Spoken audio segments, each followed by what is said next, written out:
What's going on, you guys? It's Scott from Fly Rides, and we are out in the wild today because we are checking out some of the top eMTBs for 2020 this year. Hector, there's some pretty good stuff this year, right? Oh yeah, I am impressed. Okay, a lot of cool new eMTBs from Specialized to Bulls, all over the place. It's good stuff. Yep, we've been riding them for the last, I would say, it's probably been 4 months now since we got on the first 2020, testing out every single eMTB that we could get our hands on for 2020 so that we could tell you which was the best one. Now, I do want to tell you a little bit about our top videos. We're a little bit more of adventure riders. We do a little bit of downhill. This guy does. Some of our guys do some pretty intense downhill, but we want to give you guys a look at all eMTBs from Enduro to downhill to all mountain to more adventure style bikes, like something that would be good for bikepacking. So we're going to be checking out all those different bikes today. We're going to give you a full breakdown on all the bikes that we're looking at so that you can decide which is going to be the best eMTB for you for 2020.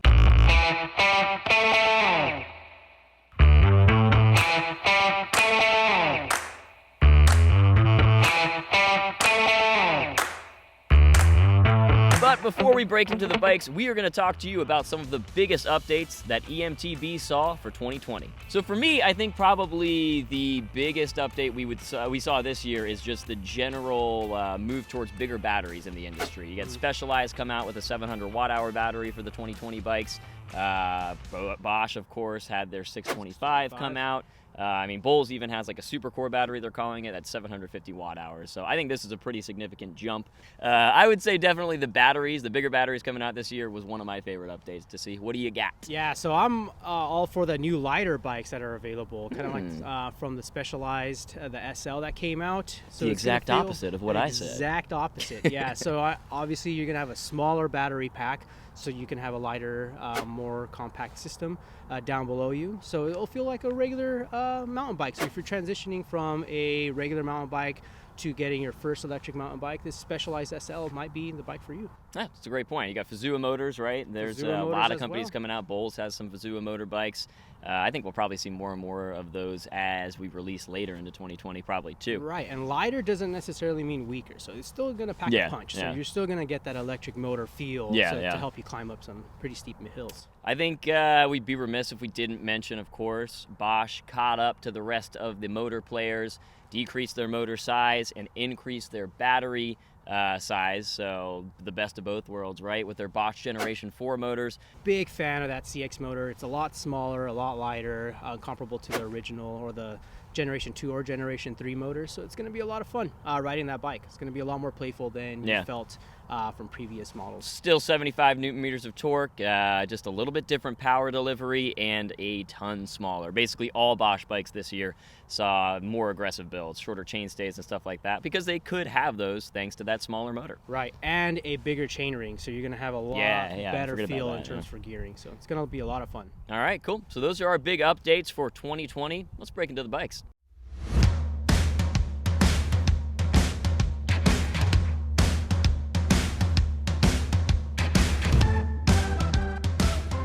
So the first bike on our list is a bike that will probably make the list for a long time. Everybody seems to love this bike that rides it. It's the Specialized Turbo Levo Comp. 700 watt-hour battery, a Lyric fork on there. Just crazy improvements on this bike this year for the same price as you could get it in 2019. It's a trail bike. It's an all-around eMTB. It feels great. It's quiet. It's just fantastic. I don't know. You rode it a lot more than me, actually. I don't know if you fell more in love with it than me, or if you have any other thoughts on it. No, I did. So this motor, first of all, it's time tested and approved, and it feels so good. It's a very high powerful torque motor, but it has a 700 watt-hour battery pack on it. I really didn't feel the difference in weight. The way it's set up, just the way the geometry of the bicycle itself is set up, it feels very comfortable to ride. Feels great. If you are going to be taking some jumps, you're going to still be under control, and they're all 29ers now. I'm a big fan of the 29er. Yeah, the industry's pushing back towards 29ers. I'm sure we'll see more changes in the future, but I like the 29ers for the style of riding I do, which is less like downhill, super aggressive. It's more single track speed kind of stuff. It's fantastic. I love the sidearm design. I think FSR is such a great suspension setup, and I'm normally not a huge fan of 4-point suspension setups. usually prefer like the DW Link, but the FSR is unbelievable on this bike. And yeah, you're getting all of that for under 6K. So it's crazy. And you're getting that like 20%, 20 or 30%. I'm not good at percentages. You're getting a lot bigger battery, 200 more watt hours than you did last year for the same price, and that to me is reason alone to pick this bike up. Absolutely. Next up, we have got the Cube Stereo Hybrid 140 HPC Race. This is one of the more entry-level options from Cube. Their 140 series. It's got a pretty wide array of bikes this year. I think it's at least 6 different models, if I'm not mistaken. But it is like an unbelievable value. So it's $52.99 for this bike. It comes with the updated RockShox 35 Gold fork, which to me, yeah, I don't know. Like I didn't notice a massive difference between that and like the Revelation personally. I think it was pretty solid. Got it. It's still a solid frame. Again, it's an entry-level setup, the HPC Race at 140 millimeters, but it is a great bike for that price. So what I love about the Stereo Hybrid series, especially the 140s, is I think the whole lineup is good for anywhere from beginning riders to people who are a little bit more aggressive. It's still relatively aggressively built. You got a seat tube angle of 75.2 degrees and a head tube angle of 66. But so it's aggressive enough to get some solid downhill and take you on again those like single tracks. The chain stays are shorter this year, of course, because of the Bosch Gen 4. But specifically the HPC Race, I think is spec'd out really nicely and for a crazy price point. Like a Bosch Gen 4 for like almost $52.99 to me is pretty awesome. Right. So, and it's a 625 watt hour battery as well. That's great. One of the best things that I figured out right off the bat when I hopped on it was the shorter chain stays and that seat post. So when you slam that all the way down using that dropper post, you're going to have a lot more confidence. You're going to be right behind that rear wheel when you're descending pretty fast. And again, it's 140 millimeters of travel. That's basically what you'll need for these all-around, all-mountain bikes. Yeah, not to mention the fact that in the States, I don't think there's any other eMTB company that's making this good quality product with the Bosch Gen 4. So if you want that Bosch Gen 4, this is probably the way to go. Of course, you've got companies like Trek coming in with a Bosch Gen 4 as well. To me, they're not quite as good value for what you are getting on those bikes. So I think Cube is, again, like they're a top-of-the-line Actionteam, which we might talk about later, is like $8,000, and it's pretty solid. So I think that's the main difference for me is that there weren't a ton of updates from Trek this year, whereas with Cube you did see a lot of movement, new agile trail geometry, things being opened up a little bit. So I really like that. Plus the carbon fiber frame, it's solid. Yeah. Solid Forget about that from too. their lowest tiers, it's carbon fiber. So. Yeah, cool.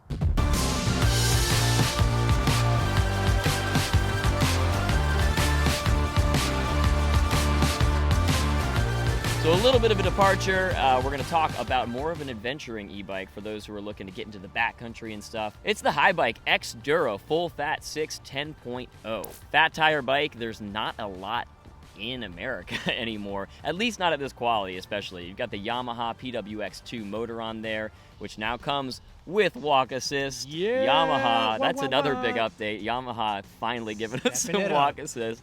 It's a pretty standard setup for the full FatSix though. You got your Bluto fork, 120 millimeters of travel on there, the Jumbo Gym tires. So for a fat tire bike, it is a pretty standard setup, but I think it's just interesting that not a lot of companies are offering these fat tire bikes anymore when I think there is still a relatively big demand for them. Oh, absolutely, especially in the northern states in the winter when you do need a little more traction on the snow or some sleet out there. You're going to need a fat bike.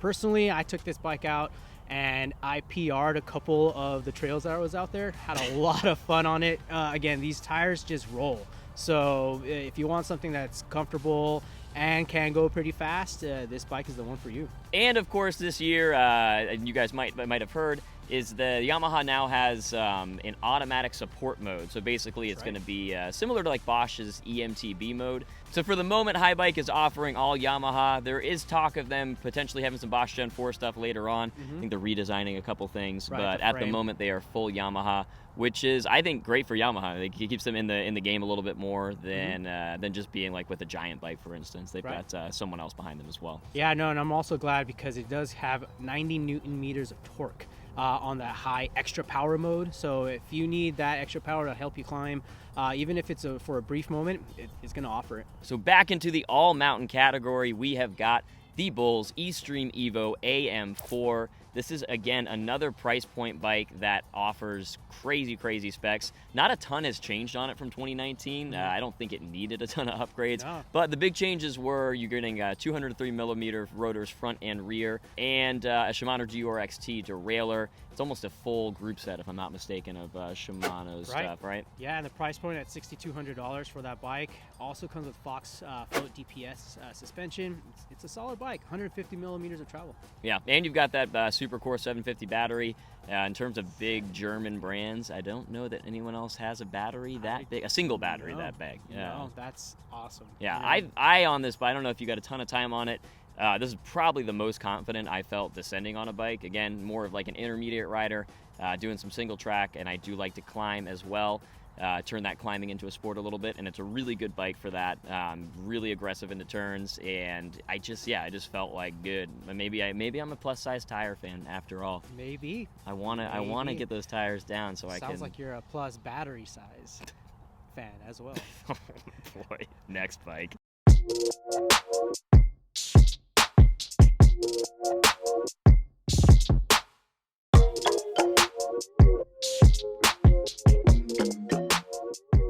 Next up, we've got the Bulls Wild Flow Evo RS. This is one of those Fazua bikes we were talking about. The Fazua Ovation 2.0 motor coming in hot this year on a ton of bikes in the US and worldwide.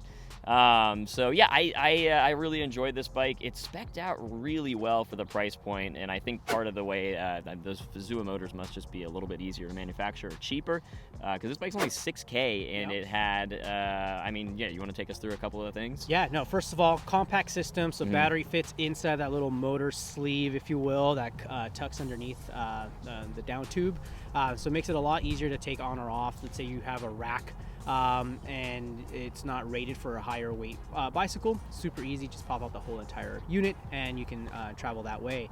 In terms of the bike itself, 120mm travel bike, so it's more of a cross-country style bicycle, but it can handle. I felt really confident under having it under myself, and was really good at climbing. So you're also going to hear that some people are saying like, oh, it's underpowered, but it's compared to what? To a high torque motor, like in comparison to an acoustic eMTB, it's got about 500% more power. Yeah, right. It's so comfortable. It's a really good transition if you are coming from the regular mountain bike world. And it's still really lightweight, full carbon frame. Coming in, I think, just under 42 pounds for this bike, which for an eMTB is unbelievable. I think Bulls has done a really good job with this, and Fazua is making moves, so I would say expect to see them on more and more bikes later in 2020 and into 2021. Keeping with the theme of lightweight Class 1 eMTBs that are coming with smaller motors, yeah, you guessed it, it's the Specialized Turbo Levo SL. We picked the Expert Carbon for the top 10 this year. I think for the price, it is probably spec'd out the best. The comp for me, I wanted a little bit more, but the Expert Carbon with that full carbon frame, keeping it down to, I think, like 17 kilograms, just over 17 kilograms, I believe. Right. You got the 320 watt-hour battery in there that you can extend with the 160, and it basically brings it up to almost a 500 watt-hour battery on a super lightweight e-bike that still packs a ton of power. We'll talk a little bit about this SL motor real quick. So it is 240 watt motor, very, very small. It's like half the size. We compared it to a Shimano Steps E8000, and it was like significantly smaller. About the size of my hat. So really small motor. It is, not super loud. I would say it's about the same as a Bosch motor in terms of the noise it's putting out. 35 newton meters of torque. You talk about it a little bit. I've been talking a lot. No, it's great. The power to weight ratio is totally there, so it feels really comfortable underneath your hands and legs. It's really good for climbing, really good for those people who are coming from acoustic bikes over to your electric mountain bike world. Absolutely, yeah. I mean, I think the biggest thing for me on these bikes is that it is going to carve out a new part of the market. So I think it's, if you've already been riding eMTB for a couple of years, might be a little bit of a tough sell. but to bring over acoustic riders, I think it's a great product. And a nice update, you guys, especially in wetter climates, will like on the Levo SL, is that they have triple sealed the motor this year, making sure that no water's going to seep in there if you're in a wetter climate. Yeah. So that Levo SL is, they've pretty much, they've taken your criticisms and your thoughts and taken it into account, what you like to see from a company. Absolutely. So this bike is coupled with the SRAM GX Eagle drivetrain, so you're going to have plenty of range for steeper hills. Again, it's not going to have as much power as that specialized, the non-SLs. Yeah, so it's nice to have that extra gear ratio, exactly, for sure. Yep. Not only does that range of drivetrain come in handy, but you also have a battery range. So you have that battery extender that you can install, fits on a water bottle cage that comes with the entire battery, so it's fixed quite firmly onto the frame. It's really one of the only options where it's realistic to take out like extra batteries, because it is literally the size and weight of a water bottle. You get an extra 160 watt hours. You put one on the bike, one in your two in your backpack if you want, right? Mm-hmm. And you can basically go all day. The other thing about those range extenders, it's really the only bike you could like travel with. Right. So you could take out the battery, the internal battery, and just bring a couple of 160 watt hour range extenders, and they are small enough that you can carry them onto a plane. So if you're looking to travel with a bike, this would be a great option as well if you want to go do something like the Alps or something like that, with your own personal bike. This could be a good option. Next up, we are going back into a bit of an adventure bike. This one's going to be a little more high-end because we've broken into the higher-end bikes. We're talking about the Riese Müller Superdelite Mountain. Really fantastic little bike. I loved it. If you want to check out a full, really cool experience video on this bike, go ahead and check out our Bikepacking Scotland. The owners took out these bikes and did a full mountain biking adventure, and you can kind of see what these bikes are capable of. So yeah, obviously not going to be a downhill eMTB or anything, but it is going to be great for those backcountry adventures. Mm-hmm. Yeah, plenty of cargo space on this bike. You have a front rack, a rear rack. You have availabilities of 3 types of drivetrains, so an electronic roll-off. You have a new Vinci Vario, and then you also have a traditional derailleur. Mm-hmm. 1,000 watt hours on the Bosch batteries this year, but they are coming with that Gen 4 motor. So you're getting a little bit of weight off from the heavier Riese Müller bikes. Single pivot, which means it's a lot less maintenance on that rear suspension. And makes it nice and firm and highly adjustable as well. And they're 150 millimeter fork in the front, so highly capable backcountry full suspension electric mountain bike. So great for bike packers, great for adventure bikers. I even have heard of people putting like solar panels on the back of them and carrying some gear along with them. So yeah, it's an excellent option for these because you're having that dual battery capability already, and it's built out like it's pretty aggressively built, so it's nice.